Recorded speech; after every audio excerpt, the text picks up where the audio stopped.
Welcome to Stuff You Missed in History Class, a production of iHeartRadio.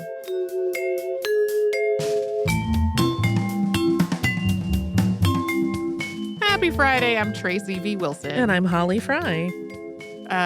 This week we talked about the 1946 Oakland General Strike. We sure did. I do want to say again, I would love at some point to do an episode on the Women's Day Off in Iceland in 1975. The very basics are around, easily accessible in English. I feel like that episode would be best if we had a lot more detail about like how it was organized and how it was planned, because it was not a situation where somebody said, ladies, we're not working this day. Right. And then like someone flipped a switch. The women didn't work that day. Like there's a whole organizing and planning effort. And the details of that, I think, do exist in Icelandic. Not so much in English, though, at least at this moment when we're recording. So while this episode was something that I chose in part because we cannot do this one, I was also really interested in this on its own merits, to be very clear. Right. I was really interested in how much of the focus was on workers in retail trying to organize, because we still, have a lot of workers in retail and a lot of workers in food service trying to organize today in the world that we're living in. And then also it being the last really major general strike before Taft-Hartley. Right. I wanted to tell that story also. Something I found frustrating in the research process of this was I found a lot of quotes from people who were active or were leaders in the other unions that went on strike to support the retail workers during the general strike. I really did not find people talking to those retail workers and their union leaders. Right. I think I found at most one or two quotes that came up in the context of a documentary. And then when I went back to try to find them to be like, can I find out more about this person? I had lost track of where specifically I had found those couple of quotes. And everything else was primarily quotes from people in other unions who, like, that's part of the story too. But I do wish I had been able to find more things from the retail workers, right, whose strike really started this whole thing. I have a theory. They had a lot more women in that one, right? Didn't the retail workers have more women? Yeah. So it was probably like, we want to talk to menfolk, not the ladies. Well, so yeah, a lot of the when I did find like statements from the union, a lot of times they were statements from the attorney who was a man, or they were statements from management from the store who were men, or they were statements that were sort of a statement from the union that did not name a specific person as a spokesperson. Right.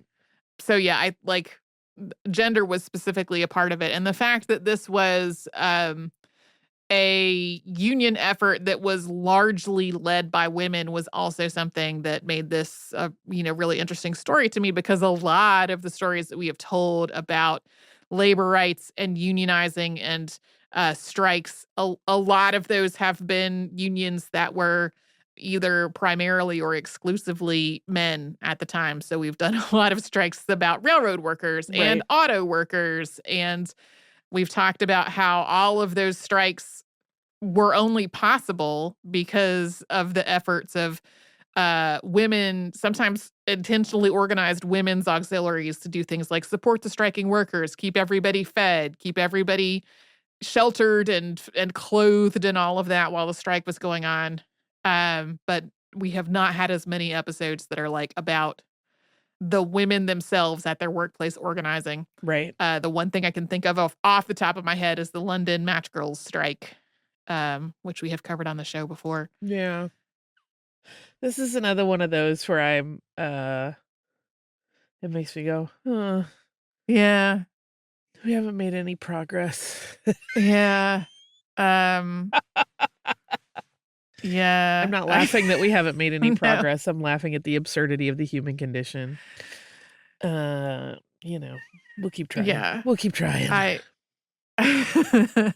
Having been through the whole process of organizing a workplace and bargaining our first union contract, sometimes when I read about, historical union efforts, sometimes I'm like, "Yep, that feels so familiar." I will say that in this wave of strikes that happened in the 1940s, overall did not have as much violence as some of the earlier strike waves that we have talked about, Mhm. because we've talked a lot about ones in which the National Guard or some other force was like called out to deal with this strike and that it led to injuries and even deaths. Right. This one did not seem to have an escalation of violence, even though there were some unfortunate parts of it. Yeah, I got access to a paper that talked a little bit about why that is, and in after reading it, I was like, I feel like this was kind of speculative in some of its reasoning, um, about why this particular wave of strikes did not have the level of violence that some earlier ones did. Um, so I did not try to get into that in the episode itself because I did not feel like I had a good. That becomes like a whole other sociology Yeah. examination of like group behavior and leveraging of power that's not necessarily about the labor movement anymore. Right, right. There's some greater societal, uh, patterns involved. So, yeah, uh, I am glad that I got this one up to the top of my list. Me too.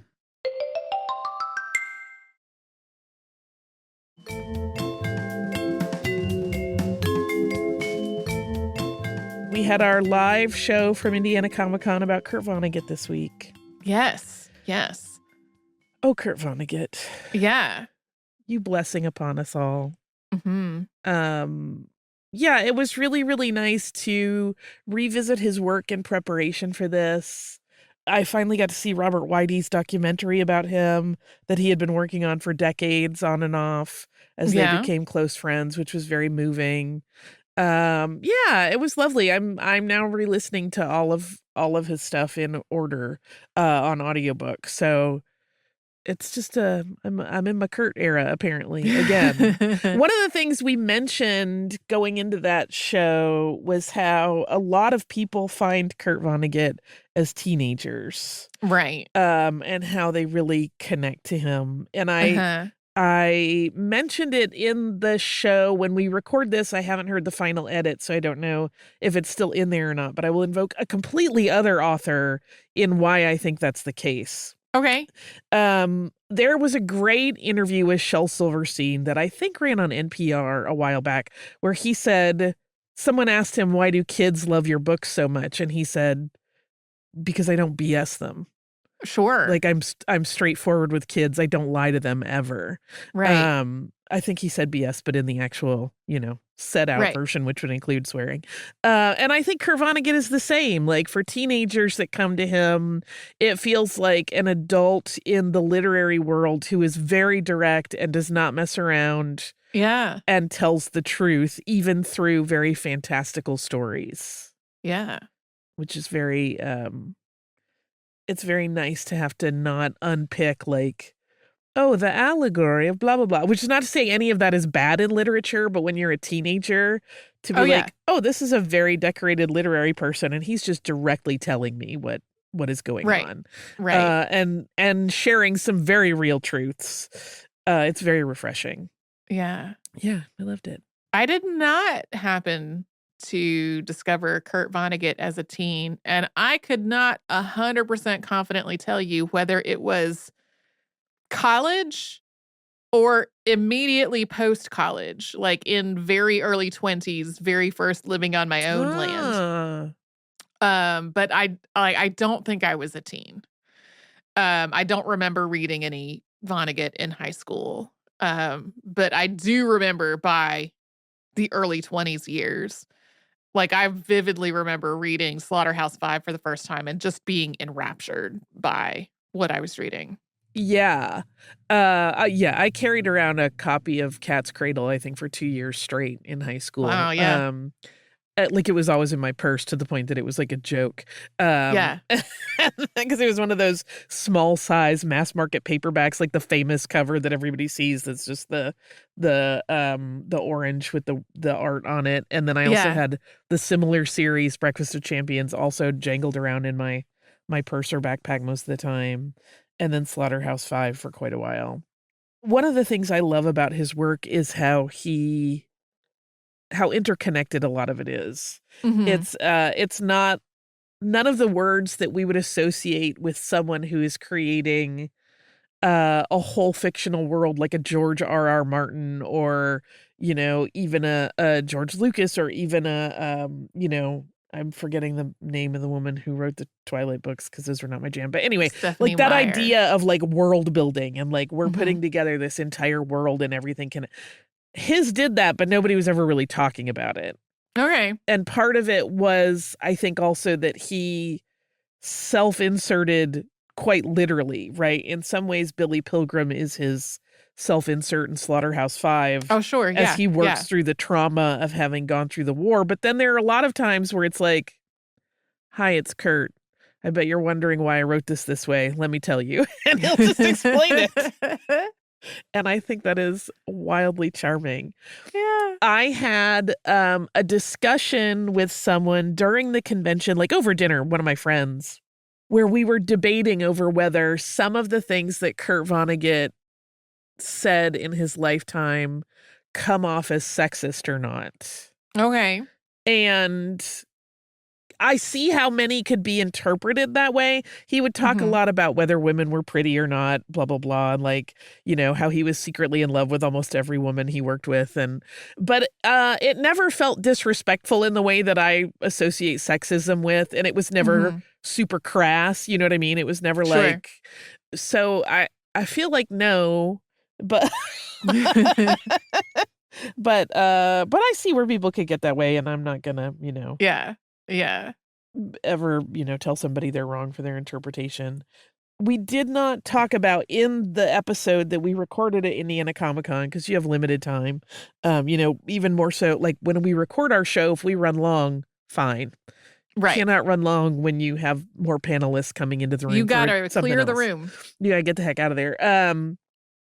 So we didn't get time to talk about Ida Young, which is a pity, and I feel like she just would have merited more time than a Mhm. quick, "This is a person," but she was, a person that Kurt Vonnegut invoked many times in interviews as being the person who raised him and gave him his sense of morality and his ideology about always caring about others, and Mhm. that was a Black woman who was the housekeeper in his family home, Okay. and the cook, and her name was Ida Young, and she even, in the Vonnegut Museum and Library, which is in Indianapolis and is a really lovely space, there's a whole area that's just about Ida's influence on him and Mhm. how important that was, and I really love that she gets included in that story, and like I said, there's not enough time in a short thing to, like, go down the rabbit hole of who she was and whatnot, so I wanna do more research on her and see what I can find, because, surely she had a life outside of the Vonnegut home. Mhm.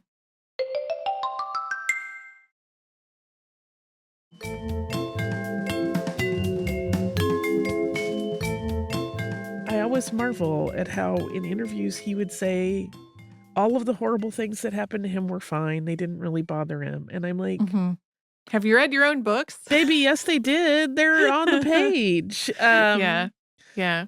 There's a really good interview in that Whitey documentary, which is pretty easy to get a hold of. I think I, found it on Amazon Prime, but there are other places you can find it as well, where he's talking about some of those experiences, and he's saying the words of, like, "It's fine, it was all fine, it Mhm. didn't really bother me at the time," but his eyes, like, tell a whole other story. Right. He kinda gets the thousand-yard stare, and he looks very morose for a moment before he Yeah. picks up and makes a joke, and I marvel that he never cared to let on that his whole life was kind of like his whole career really was him dealing with trauma With trauma, in yeah. the only way he knew, which was to write Right. about it as like another person's event, which is its own sociological fascination. Yeah. Kurt Vonnegut, I love you. Unlike what happens sometimes when one of us has done an interview and the other one was not there for the interview, Uh-huh. this is a case where I actually have listened to the episode before coming in here to record the behind the scenes. I really enjoyed listening to this. I enjoyed how clearly you and Brian were both talking about someone whose work you love so dearly Yeah. and were also interested in like telling the truth of his story as a person. I liked it a lot.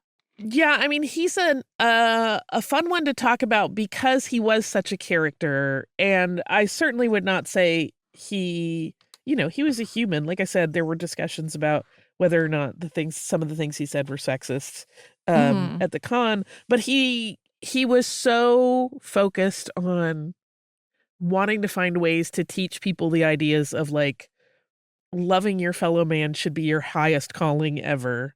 Mhm. That he's a nice one to talk about in that regard. Yeah, There's no yeah. surprise, "Oh, and he actually, was a racist and kicked people." Like, there's none of those. So he's a nice, it's always nice when someone that you admire turns out to not be a monstrous jerk. Mhm. I have some issues with what happened with him and Jane, Sure. but that's not my Sure. marriage to have issues No. with. So I don't know. I wasn't there. Yeah. It's fascinating to watch interviews with his kids Right. and have them talk about him and how, we mentioned it in the show that, like, his daughters were like, "I had no idea what he went through in the war until he published Slaughterhouse-Five. We just didn't Mhm. know. He just came home," and there's a mention of him. I think I mentioned it in the episode as an aside in one of the biographies that I read where it was like he tried to tell someone immediately after he got back from the war about a man that had been shot for allegedly, I think he took something that he shouldn't have or whatever, and he just couldn't. And he never Mhm. talked about it with anybody ever again other than through his typewriter, which is pretty Right. fascinating. I spent an unconscionable amount of money in the Vonnegut Library and Museum gift shop. Yeah. You said in the I don't know if that made it into the final cut of the episode or not, because that I have not heard. I've only heard the raw audio of the panel, but I was like, "What all did Holly I buy?" bought many T-shirts. Mhm. I bought a pint glass that has the quote about, "I have a problem with alcohol and the telephone at night."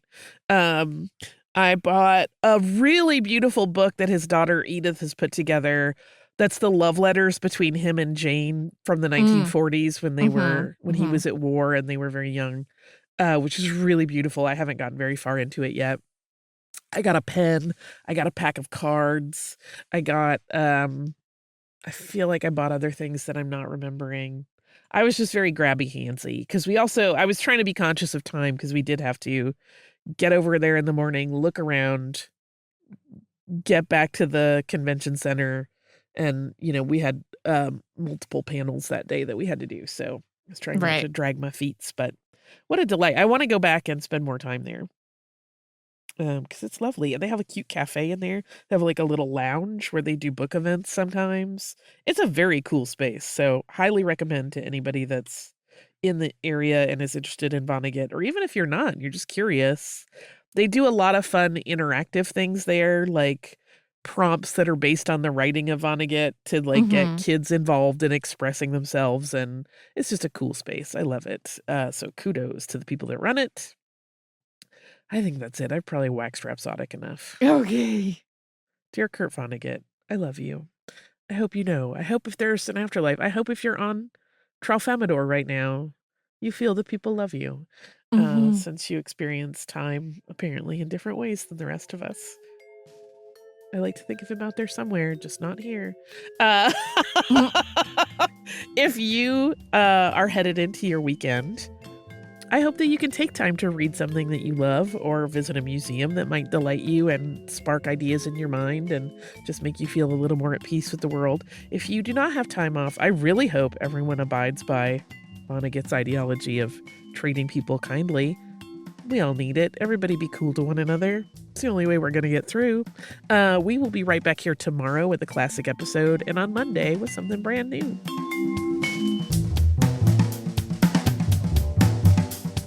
Stuff You Missed in History Class is a production of iHeartRadio. For more podcasts from iHeartRadio, visit the iHeartRadio app, Apple Podcasts, or wherever you listen to your favorite shows.